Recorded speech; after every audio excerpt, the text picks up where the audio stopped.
Hello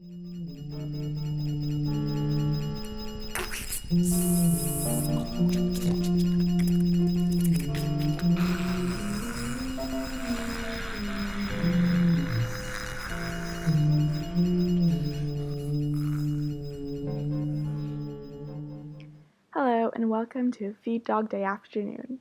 My name is Kimmy and I'm fairly new to surrealism. This episode of the podcast is dedicated to finding out a little bit more about the genre. If you're familiar with the Feed Dog imprint from the Vancouver-based Anvil Press, then you'll know that I'm in for a surreal experience. If you're asking what Feed Dog is or is about, well, to keep it short, the imprint is edited by Stuart Ross and specializes in surrealist and post-surrealist Canadian poetry. My mission is to learn a little bit more about the genre, so stay tuned to hear the long version of what Feed Dog is all about. Joining me today is Steve Venright, the author of The Least You Can Do Is Be Magnificent, which is the first Feed Dog book published in 2017. Steve is also the author of Floors of Enduring Beauty from Mansfield Press and Spiral Agitator from Coach House Books.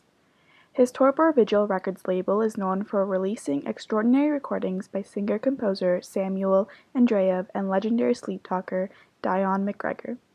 Steve is currently working on a non-fiction journey into the dream world of Dion McGregor, featuring dozens of original transcriptions of somniloquy tapes from the archive of which he is the conservator. Steve also has a transpositional hard-boiled detective novel in progress, which is called Fame of Ghouls. So, hi Steve, how are you? Hi, Kimmy. Great, thanks. So, after reading through your book, I have some dire questions that need to be asked. Though first, I'd like to invite you to read an excerpt from The Least You Can Do Is Be Magnificent to situate our listeners to your work. Okay. Well, this will situate them somewhere. Anyway, I'm not sure because the language of this piece is different from many. It's written in Spoonerese in honor of the late Reverend Spooner, who had a way. He was one for jumbled talk. And this is a nautical tale called Manta Ray Jack and the Crew of the Spooner.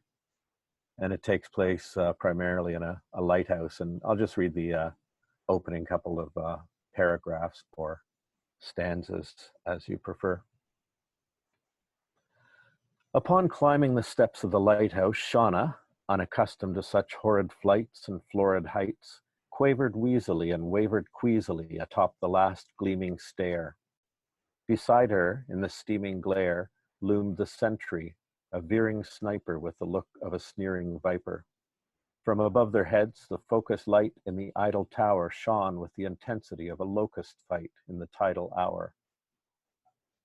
Far below, where sea grazed coast, the creeping beam wandered like a crazed ghost, lighting in the livid purview of its vivid purlieu a series of seaside scenes, to wit, a mock duck and a dairy fox covered in dock muck on the ferry docks, a brash hick hawking his wares, a hash brick, while walking his hares, a fawn buyer and a lane mobster at a bonfire eating Maine lobster, hand caught and canned hot, a cab driver and a cab driver and a crab diver discussing the tipping of rides and the ripping of tides, a skinny troll with a musty funk stealing a tinny scroll from a fusty monk, two glamorous imps exchanging an amorous glimpse after pining in the dark while dining in the park, and a pretty girl with a Yorkie puppy admiring a gritty pearl with a porky yuppie. Also visible in the roving light was a sprawl of schoonerists whose ship, now docked, was covered in the scrawl of spoonerists. Thank you. So let's just jump right in. And Okay. I want to talk about the afterword to The Least You Can Do Is Be Magnificent, in which Alessandro Porco writes that the hallucinatorium is only one of the many ways Venright has explored the edge of sanctioned reality. So I want to ask you, before our discussion of surrealism in your book, can you describe what the hallucinatorium is in mildly simple terms? Okay. During the early 90s, I became very interested in neurotechnology and in what were referred to as brain machines, cranial electrostimulators, um, and light and sound machines, in particular pulsed light and sound machines. And there are many therapeutic benefits and meditation, spiritual possibilities, health benefits, etc., to many of those technologies. And I was giving the more therapeutic sessions for a time, but I also kind of took things into a different dimension with the light and sound machines, which um, the main part of the apparatus, apart from the console where you control things, is a pair of goggles that have full spectrum lights inside, and they pulse up to 20 times a second. But there are a lot of parameters that you can play with. So I just messed with things to create the most visually dynamic possibilities with it, so that whether you're looking at this with eyes closed or open, you see at the very least a lot of patterns. And when you change, well, I won't go into the the details of the technique, but basically, I created short sessions that would mess with people's minds and bring them into what Leary called the retinal circus. And it just so happened that the rave scene in Toronto was kicking off around that time with all night parties, dance parties, Right.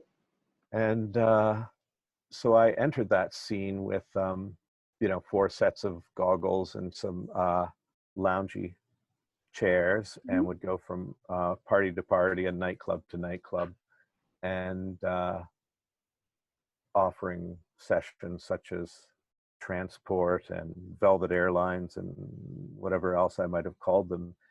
And even without the enhancement of something like LSD and ecstasy, which were very prevalent at the time for my guests, my victims, however you might think of them. Right. This could be a fairly spectacular visual experience, kind of like an art show that takes place in your own head. But with that enhancement, I found that people were having a pretty astonishing time, and I became known as the Trip Out Man, and I named that branch of my enterprise, Ultra Sublime Neurotechnologies was the name of my little company, which was very, very modest. And I took the title from a Christopher Dudney book, who had adjusted the Catholic phrase alter sublime into alter, ALTER, sublime. And I did a couple of years of offering these nocturnal trips, and I think it was Gemma Files at iWeekly referred to me as Toronto's prime purveyor of non-chemically altered state. So I was quite proud of that. And great description. So would you say that the experience of the hallucinatorium is a surreal experience? I'm just wondering about that distinction. Well, I think that's a fascinating thing to consider, because a lot of the elements of kind of surrealist practice, you might say, could be found in that experience, in that it takes you into a kind of internal reality. And a number of people experienced visions besides the kaleidoscopic imagery that they were seeing. In some cases, narratives took place. And I can remember after one session, a rave where it was really quite a pleasant and weird scene. But somebody who'd come off the dance floor and had a 4 or 5 minute session that I was offering, when he took the goggles off, he said, how did you how did you get that part where the dog jumps through that kind of hoop and into the dining room? But of course, that was their imagination. So it's a catalyst for the imagination, and it just happened to work well with the a psychedelic mindset, um, and there's a dreamlike element to it as well. But I think it's a I think it's a good way of taking yourself into what's called a non-ordinary state of reality. Right.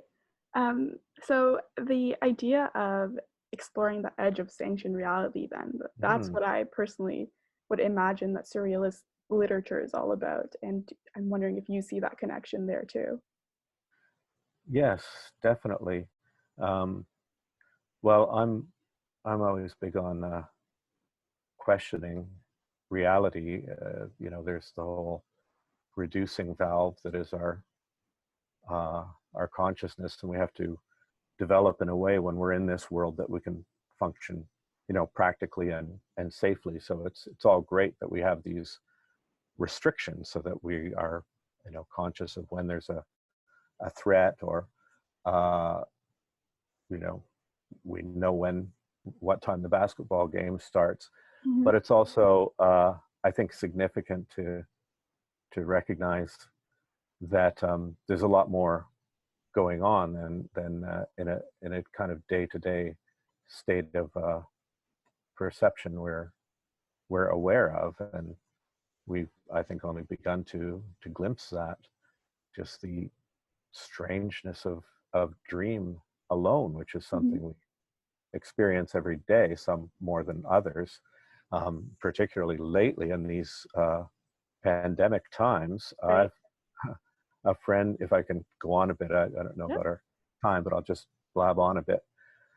Deirdre Barrett, who's a, uh, a prof at Harvard, who's written some wonderful books about sleep and dream, and she is very much in demand these days because with the heightened anxiety that a lot of people are experiencing, and the opportunity to sleep in many cases where they'd normally be Right. awakening to an alarm, people are reporting um, wild dreams, many of them seemingly, symbolically related to the threat of the virus. So Hmm. Deirdre's been in just about every newspaper, magazine, and on every talk show going. And well, she ties in with I forget exactly how you put it, but going beyond sanctioned Uh, reality, I think. right. Yeah.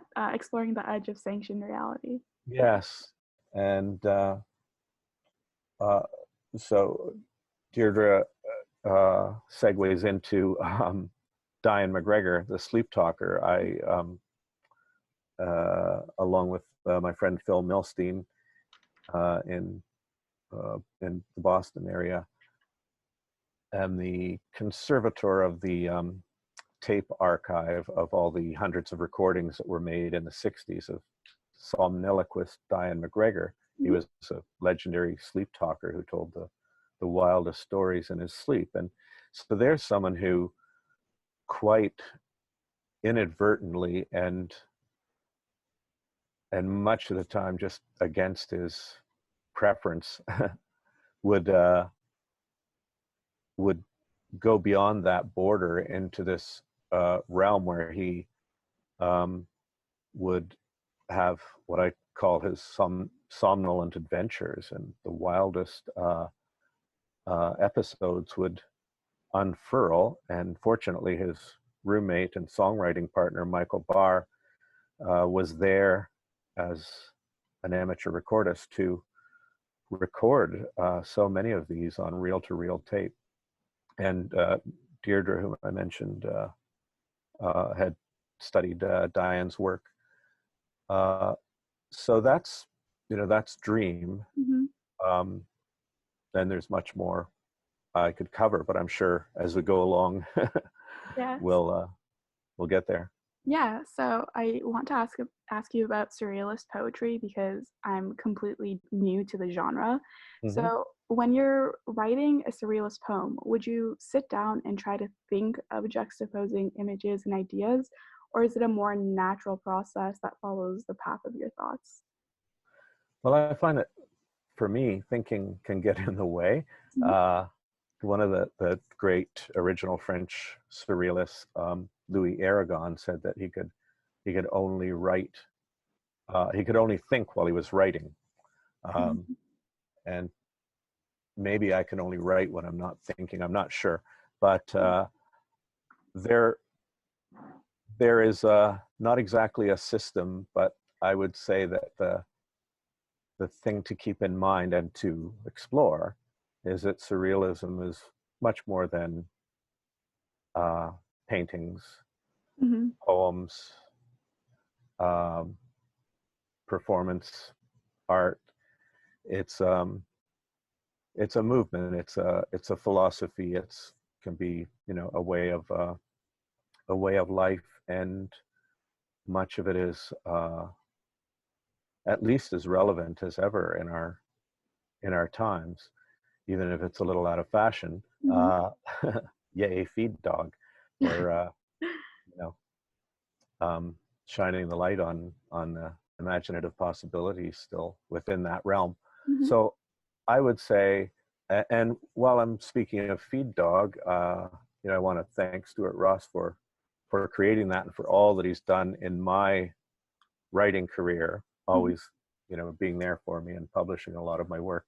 And so I'll put in a plug for his poetry boot camps, Go ahead. because if you want to know a lot of different techniques, games, just whatever form of practices to um, either help you get into the state where you could write what could be called a surrealist poem, or just trigger the possibilities and help you discover your own sense of surrealism, then anyone within I don't know how far out of Coburg he's going. Not very far these days with the lockdown and all, but in the Toronto and thereabouts, Mhm.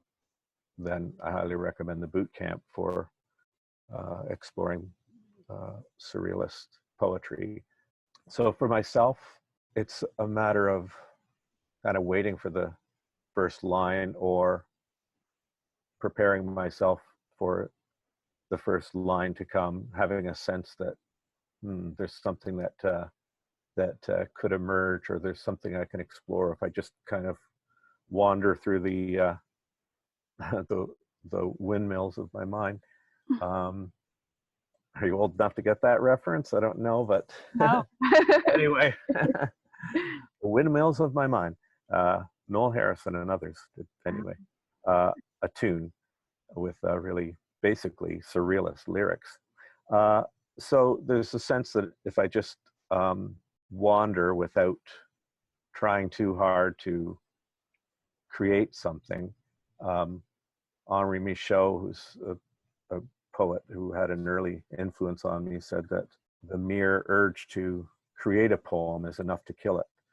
So I kind of wait and wander, and the first line is there, and I don't know whether it'll be one line long, or as with the piece that I was just reading from, something like, I don't know, 44 pages. Mhm. Uh, so that's what I how I approach it. Okay. That's a really full answer. Thank you. Um, so there are many references to Toronto in the pieces in The Least You Can Do Is Be Magnificent.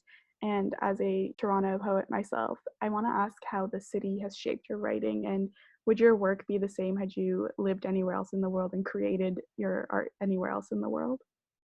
I grew up in Sarnia, Ontario, which is a few hundred kilometers west of Toronto, and arrived in Toronto when I was 20, and it was a very vibrant scene, a lot of explorations going on, a very synergetic spirit to the time.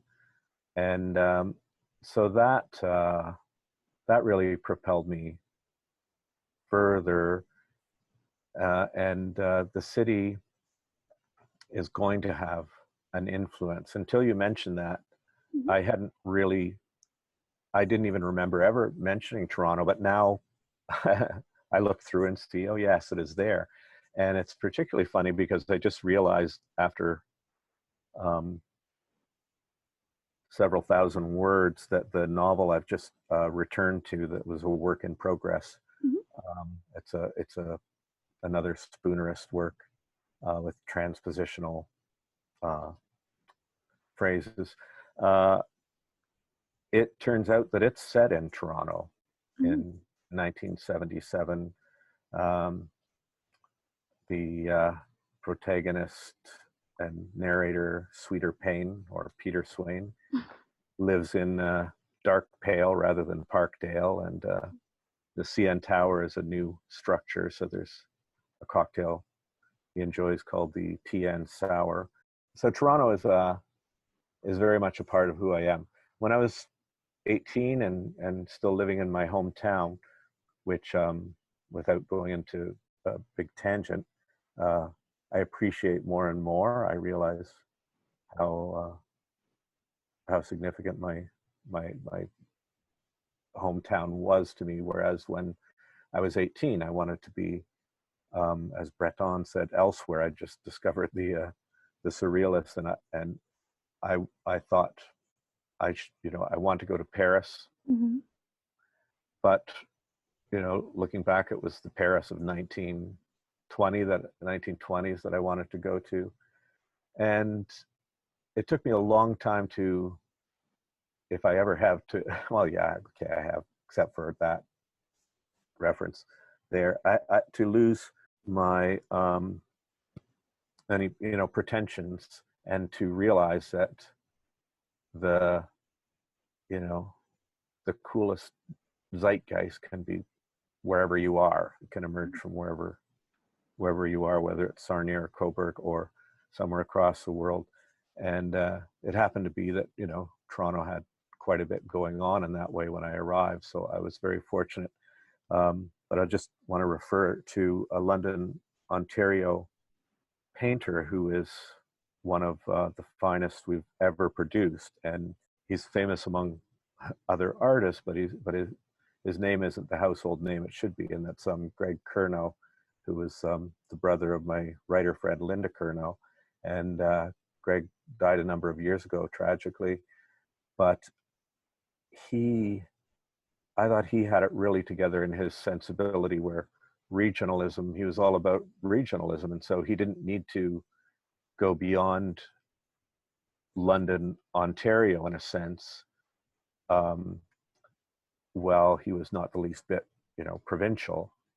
He realized that things could be happening here, and he made them happen with his paintings and with the Nihilist Spasm Band, with his collaborations, etc. So um, I hope that just to wrap around back to your initial question, I hope that your experience in Toronto as a young writer now has some of the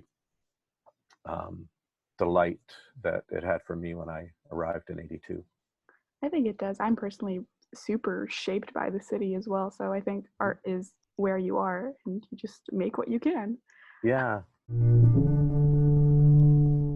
Moving on to questions about your book. So you begin the book with a foretext, and I'm wondering why you framed what could possibly be a preface in this way.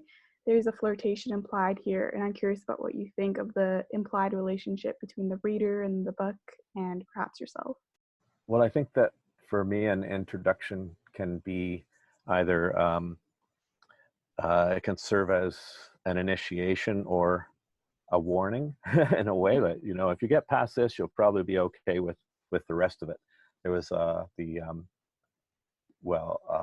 was going to say pre-surrealist, but surrealism existed before surrealism began. So the 19th century writer Lautréamont, in his introduction to Maldoror, the Songs of Maldoror, wrote something to the effect that if the reader can make themselves as to translate it into today's pronouns. The reader can make themselves as fierce as what they are reading, then you should be able to get through the poison-filled pages that follow. And so it was kind of this enticing, teasing, but also very ominous introduction.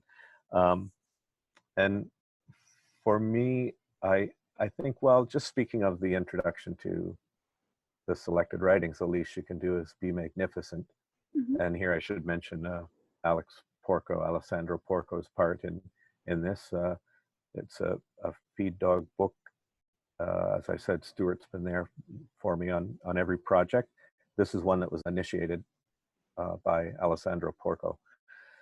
So the intro is kind of a list of inspirational forces and an exhortation of sorts as well, and just an endurance test. Without reading it, you probably won't know what I'm talking about, but it's good to leave some mystery, so that there might be a little curiosity there. So many of the pieces in your book are prose-like. Do you find that this medium is easier to express yourself in over than, say, poetry with its line breaks and such? And why would that be? I've been writing in prose since my teens, and it seemed just I guess I didn't have any reason for line breaks or breath lines and that sort of thing. And then when I discovered Baudelaire's Paris Spleen, which is kind of one of the early examples of poetry and prose, and later Michaud's writings, Henri Michaud's writings, and that kind of sealed it for me. I think there's something of it's something of a Trojan horse in a way, a block of text. If you're doing something at all, subversive with it, if your poetry is just in this block of text that resembles either fiction or a warning label on a spray can, then people won't know what to expect. So there's the possibility of surprising them, and I guess it reduces things to their simplest form, more or less, to just write in this everyday fashion, and then be as wild as you like within those parameters. Mm-hmm. Well, speaking of subversion, you experiment with the idea of a nonlinear conception of reality or time in your poem about David McFadden. I'm wondering if Yes. this is one of the themes you like to work with, and perhaps more interestingly, I want to ask you if this perspective is something that permeates your lived reality. Yes, and I want to say that these are outstanding questions, and that you've really grasped some of the things that most interest me, and that have, I guess, I'm pleased to see have come through in the writing, and that is both a theme in my writing and in my life. I'm very much just one for routine, and I pride myself in being fairly rational, etc. But to be able to cross borders of thought and borders of ideology and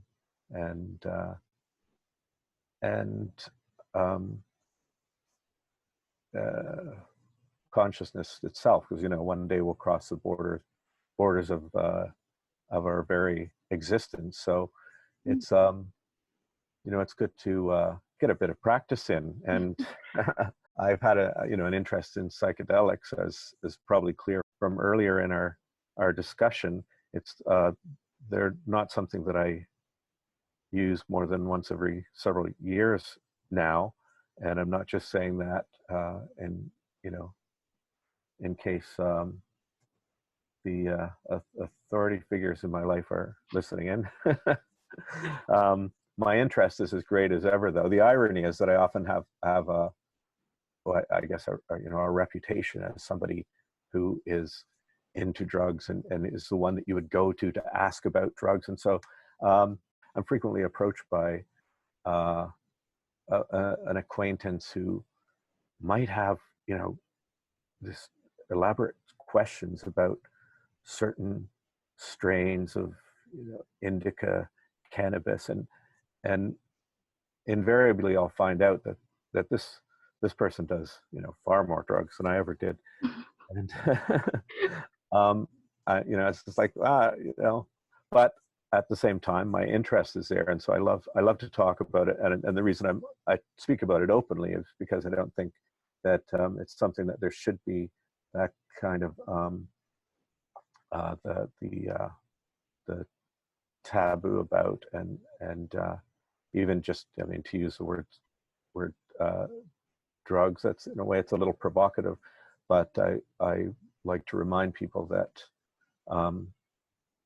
caffeine, alcohol, Advil, these are all drugs, or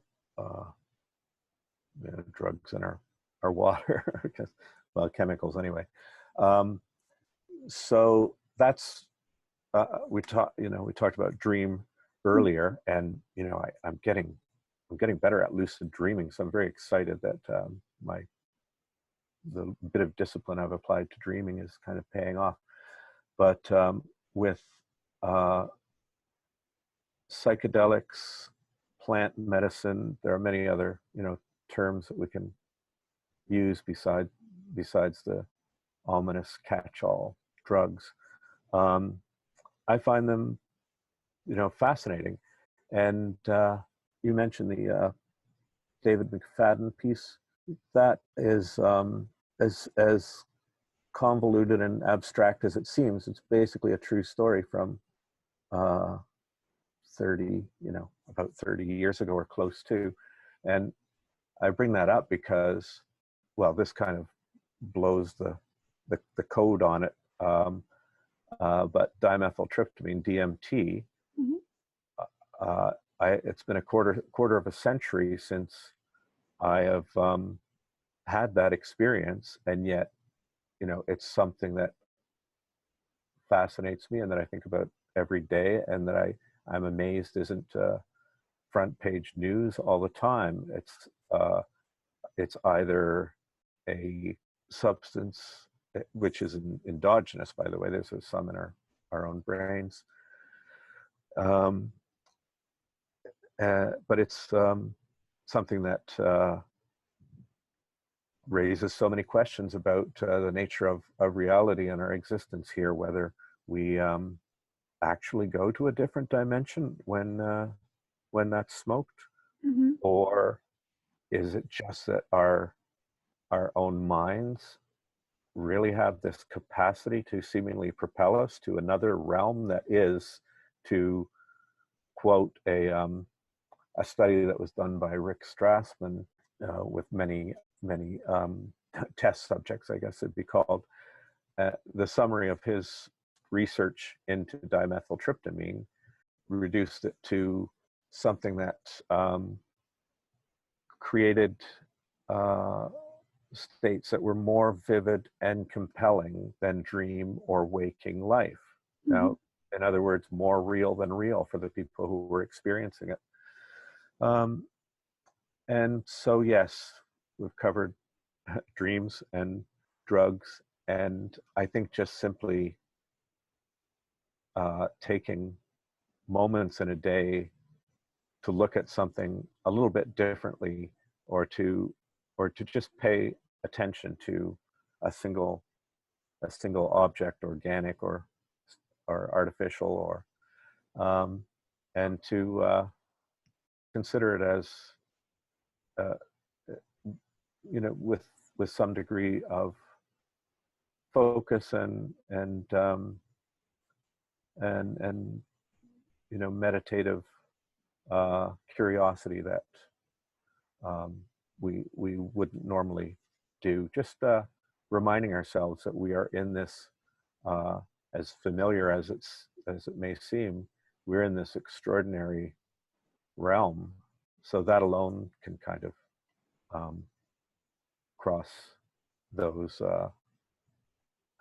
those borders and barriers. Just taking moments like that. Would you say that that perspective that you're explaining is a surrealist tendency to think in a certain way? I think that that's part of what an awareness of surrealism can do. And I mean, some of the most impressive surrealists are ones who had either never heard of surrealism or never really cared about it once they did. But it's almost like a natural property of the world once you discover it. So I never think about.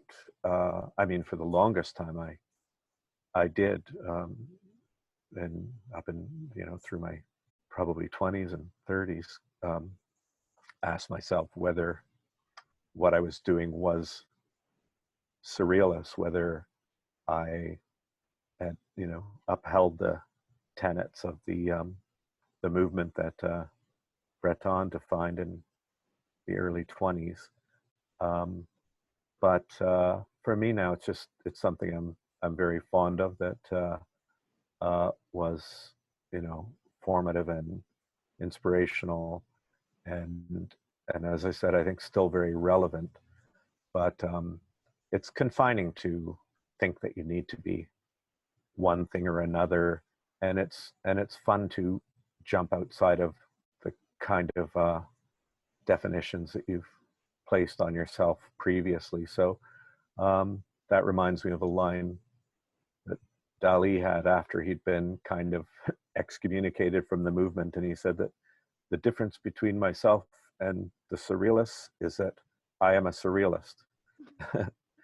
So you can try to move through anything that weighs you down conceptually, until you find what really gives you that charge, and where where your spirit really lies. And maybe that's in itself is a surrealist thing to do, whether Mm-hmm. you define yourself as a surrealist or not. And I don't think I hit the mark with that, because it didn't directly address your question, but that's maybe more No, than enough to go on, right? that was a good answer, because I'm just trying to investigate surrealism and find out a little bit more. So no, that was great. Yes. Well, I Yeah. want to mention then, for those new to surrealism, that it's not just you know uh, flaming giraffes and elephants with gigantic, you know, uh, uh, stick-like legs. It's there's humor noir, Breton's phrase. That's almost a French pronunciation, but not really black humor. Mm-hmm. There, satire. Uh, there's great kind of potential for collective action, for an activism that would be behind any cause where there's oppression, or so it's a philosophy that is more than odd juxtapositions. Mm-hmm. And there you go. Thank you. Mm-hmm. So to close off, there is one piece that struck a chord with me during the COVID-19 outbreak and the self-isolation that we've all been enduring. So obviously this poem wasn't written about this period in time. I've just been really interested in this poem. And the one that I'm referencing is Possessions on page 23, and I'm wondering if you would read that for us. Sure, I would love to. It's one of the very earliest pieces in the selected, so it would have been written in 1983 or 84. So it's odd how certain pieces are maybe resonating with our times. And just before I read this and close off, I'll mention that for me, it was a novel by Doris Lessing that came out in 1974, and I read it in my late teens, I suppose. And echoes of it were just coming back to me. So I picked up the book again for the first time in years, and it's really extraordinary how the aura and atmosphere of that, while it's describing something quite different, just has the feel of these times. So I like the fact that this piece has something of that for you. So I'll read Possessions. It was heavy, heavier than most birds of its size, though it was not a bird. We kept it in our bureau drawer for a few days, but found we were unable to sleep. We put it on our coffee table, but this made us nervous. And every time the sunlight struck it, the cat would chase its tail with the fervor of a dervish till it threw up on the walls. In time, we carted the thing out to the sidewalk and dropped it in the mailbox. All night long, though, the sound of frenzied dogs howling and copulating made us apprehensive and left us feeling edgy for shirking our responsibility. Also, a few purple splotches had begun to show on the skin of our feet and tailbones. Late that night, on the border of hysteria, we began packing our belongings. As our anxiety mounted, however, we dropped everything and made for the door, leaving cat and possessions behind. But when we reached the outside gate, our exit was blocked by bared canine teeth. At first, we cried in terror, beating the ground. Soon we found ourselves imitating the dogs, and that is all I remember. Thank you so much. That was amazing, and thank you for joining me today. You're welcome. I've really enjoyed talking with you, and I'm excited about the Feed Dog podcast, and it's been a real pleasure. Thank you to all of those who tuned in to listen. I hope this first installment of a Feed Dog Day Afternoon filled in some gaps of knowledge about the Feed Dog imprint, surrealism, and poetry. Tune in to the next episode to hear another Feed Dog author speak about their experience with surrealism. The music in this episode has kindly been provided by the noise band Donkey Lopez, consisting of Stuart Ross, Steve Lederman, and Ray Dillard.